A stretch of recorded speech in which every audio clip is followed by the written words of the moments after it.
What's up everyone, Adam here at ECP, and today I'll be fitting my new Air Inductuion Kit to the ST.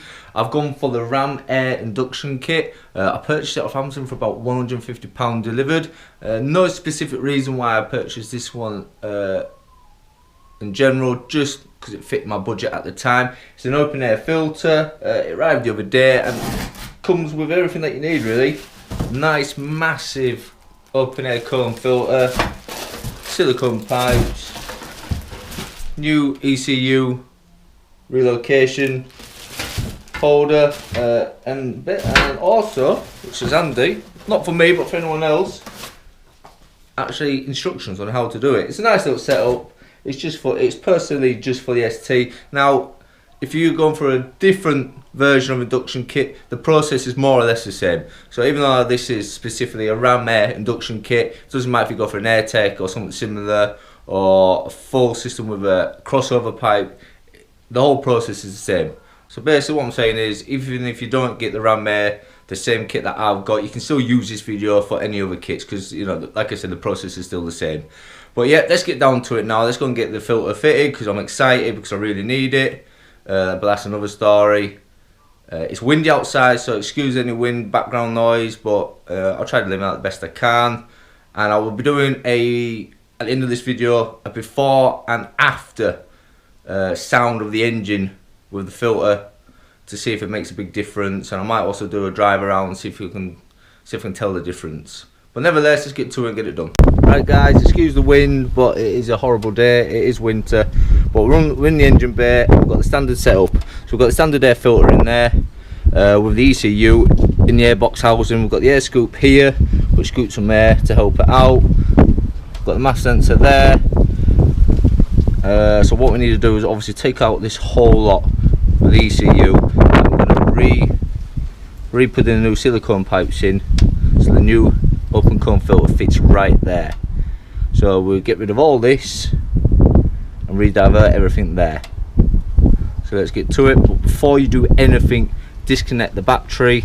Now be warned, when you disconnect the battery, you will need the radio code so you can use your radio again. So once you disconnect that, you won't be able to use your radio.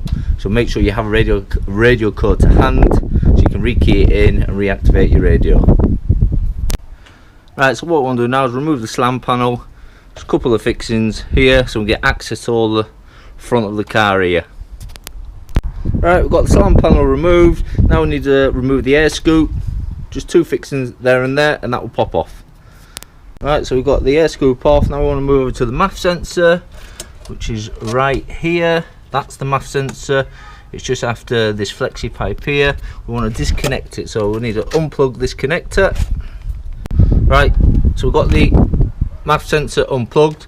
Now we need to remove the ECU cover. All we need to do is just slide it up and off, and there's the ECU. Anyone not car literate who doesn't know what an ECU is, an ECU is basically the brain of the computer. This controls everything. So this is one of the most important parts of the car. But once we remove the cover, we need to unbolt it. I'm not quite sure how many bolts there is yet, but I will get it unbolted and let you know in a second. Right everyone, so the ECU is now unbolted to the original AirTech housing. Now these are what's holding it in place. There is 4 of them. Now 3 are really easy. You've got 1 at the top there, 2 down the side, but parallel to this top one there's 1 at the bottom. Now it is fiddly and it is really frustrating. Excuse the wind, but a bit of patience, you can get it off. So just fiddle about with it and get it off, and also watch out for this rubber housing that goes on the ECU. But once you've got all 4 bolts off, just move it to one side, out the way. So now we want to move on to this connecting hose that connects the hose pipe to the inbox. So it's just Jubilee clips, flat edge screwdriver, loosen them off, and it should just pull off both ends. So get that out of the way, and we can move on to the next piece. Right, so we removed the joining hose. Now it's a case of removing the airbox. Now it is a tight fitting, so take your time, wiggle it out, and eventually you get to it. Right everyone, there's just got it stuck trying to get it out. Having a further look, it's just 2 more things you need to remove. don't know if you can tell if you just hold on to get a light. Just there, just that little slot, the holding for the ECU cable slots onto there. Now I've taken it off, so you need to obviously unslot the mounting for the ECU cabling off the airbox as well. Sorry, it's hard to see. Also, I'll go from back and move forward so you can see where I'm going. Just down there, there's also, sorry, another fixing that also holds the ECU cables onto the airbox. So there's another bolt there and a little flange you've got to slide off, then the airbox is free. There you go everyone, that's the airbox out the way. Now like I said a second ago, it is tight, it is difficult, it is fiddly. Now if you buy this Ram Air kit like I've got, it will say in the instructions, take off the under trays and release the 4 bolts on the radiator. That will drop it down, which makes it easier. If you want to do that you can. I personally did not want to jack my car up and get under there because it is freezing today. It looks like it's going to rain any second. So either do that and make your life easier, or struggle a bit and do not undo the radiator. It's entirely up to you. Now I've got it out without undoing the bolts. It was difficult, but either way you can get it done. Now once you're taking the airbox out, you want to get the MAF housing off the airbox. So you want to remove that because you're going to need that to put it on the you need to put it back basically. So it's just 2 bolts, so let's get that off and start rebuilding it back. Right, so we'll remove the map sensor guys off the old airbox. So you want to get your 2 pieces of your new ECU holder. Obviously this is a Ram Air one, you might have a different one. That's the front plate, and I've already got the back plate in position. Now the back plate, it's sorry about the light everyone, the day is fading, but you fit the ECU with 3 new screws. Don't know if you can tell, but 3 screws. You fit the ECU up onto the back plate with the new ECU holder. And then the new ECU holder uses the original airbox mountings and just slots into place. Then you get the front plate of the new ECU holder and just fit it and screw it in place. 1, 2, 3, 4. So let's get that done and see where we are after that. Right, there we are everyone. There's the new ECU holder with the ECU in place. Looks like neat and tidy, to be fair. So it's pretty straightforward. Like I said, the new ECU holder box uses the original airbox holdings to hold itself in place. Pretty straightforward to do. What I will recommend is, if you have any cables, wiring exposed, just get some insulation tape, wrap them up, give them a little bit more extra cover. If you're looking at yours and you're thinking that your ECU loom has a plastic casing around here, mine did, you're best taking it off. Let me just get it for you guys. This is it here, that's 1/2. It sort of holds all the ECU looming in place. It's just held on with 4 tie wraps. Cut them off, take it off, and you get more movement in your loom.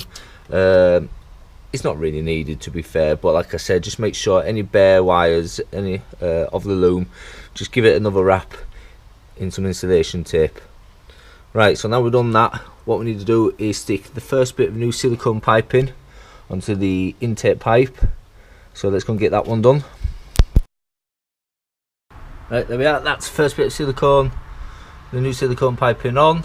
Obviously put it on, tighten up the first Jubilee clip, and then you want to get your MAF sensor. Now on your map sensor, sorry, not the MAF sensor, your MAP sensor goes one way. Now if you look on the side, it will say airflow with an arrow. That obviously wants to face in to the intake pipe. So obviously put that on, tighten up the Jubilee clip, and then we get on to the next stage. Just bear in mind that you want to really fit the MAP sensor in the angle that it was facing when it came off. which is about 2 to 3 o'clock, somewhere around about there. I believe that the sensor does work better at that angle, that's why it was faced there in the first place. Don't quote me on that, I can't guarantee it, but just be on the safe side, fit it in the same position, well, the same angle it was facing when you... Right, so there's the MAF sensor on place. Next, make sure you put your Jubilee clip on first, then fit your next piece of silicone pipe, then fasten it all in. So let's get on with that one. Right, there's that one fastened on, guys and girls. So last little bit now is slide the next Jubilee clip over, then fit your new air filter in place, tighten that up, and we're good. I think we'll be good after that. So yeah, let's get that one done. There you are, everyone, that's now the new open cone filter in place by Ram Air. Yeah, it looks alright so far. Last things you need to do now though is refit the air scoop, refit the slam panel, reconnect the battery, double check everything, then it looks like we're going to start the engine and see where we are with it all. There we are, everyone, there's a finished product. I'm really happy with how it went. I really do like the look of an induction kit fitted. It wasn't too bad to fit. The only hardest bit really was getting the bottom screw of the ECU out and actually removing the old airbox. What I would recommend removing the airbox, which I didn't mention when I was doing it, which would have made my life easier, when you remove the air scoop, obviously the flexi pipe that goes into the airbox, remove that as well, which is this piece here, because obviously then all that's out the way, and the map sensor that was on there I left on. Really, it'd been better if I undone the 2 screws and took that off, which would have made life a lot easier getting it through this section here. But all in all, it weren't too bad, and I'm really happy with it. Now, one of the bonus things which I have noticed, obviously you removed all this area here, which frees up a lot of space, so a lot more air can circulate. Because obviously the oil filter is just there. Now that is so easy to access when it comes to doing a oil filter change. Or a service on this car, which we'll be doing soon, so watch out for a video on that. And just behind obviously the new ECU holder is the starter motor down there, so if you ever have any starter motor issues, that is now easily accessed. So you know, there's a couple more benefits to this as well. What I will be doing also in the next video is I'm going to buy some air induction piping, and I'm going to run it from the front of the car and feed it straight into the filter. And also I might use the air scoop here and run another one to the filter as well, just to maximise the air that the new filter induction kit can take in. Now I did this with very basic tools. Now if you noticed, I am actually into a second day because I lost the light yesterday, but I did this at 0 degrees and I was freezing. I still managed to do it with basic tools. So you can definitely try this with yourself. If you're buying a kit with a crossover pipe and you think you're not sure what that is basically this pipe here. That is just a case of undoing that, and that will come off. So you know, it is just an extra piece of work that will take you 2 minutes to do.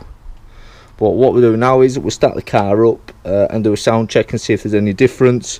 What I will recommend is once you've first done it and you first start the car up, everything's working fine, let the car run for 15-20 minutes. Just let the ECU adjust itself to the new airflow and just settle itself down before you start taking it out for a drive and giving it a good rev.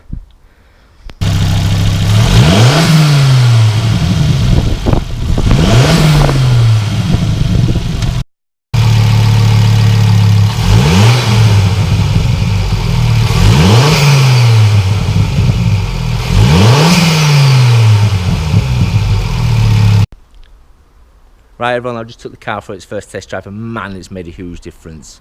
It feels like a whole new car. I mean, the sound effects from the engine now, with obviously the bigger air filter with the induction kit, sucking in the air, the turbo, all that's louder. I mean, I love that sound, I'm sure most people do, so that's always a bonus from fitting these induction kits. But I'm also getting a faster response time to the turbo. I'm actually getting more boost. Now, some might be watching this thinking I've had the same done to my car, I didn't make any difference to that, but the reason for my big difference in that is that I've had some underlying issues with the power due to me fitting a 3-inch straight through turbo back exhaust. I've actually did a video on that, so go and check that one out, but I'm not going into too much detail on technical terms, but a lot of it's to do with the resonating frequency, etc, etc. So it was choking my engine, but now I've fitted the induction kit. I'm getting more air into the engine, that's compensating for the bigger exhaust system, and I tell you what, it feels like a whole new car. It's amazing. I can't believe how much difference it did make. So that is great. Quickly go back to that. If you're going to do an exhaust system, make sure you do the filter and the induction kit with it, otherwise you're going to suffer what I've got, which is lack of power and a huge fuel costs. But ignore that, that's for another day. If you're not technically minded, still do this. You can do it, just take your time. The hardest part is, like I mentioned before, is just one screw in the ECU, which is hidden. You sort of have to do it blind, and just removing the old airbox. It is tight, so it just takes time to do it.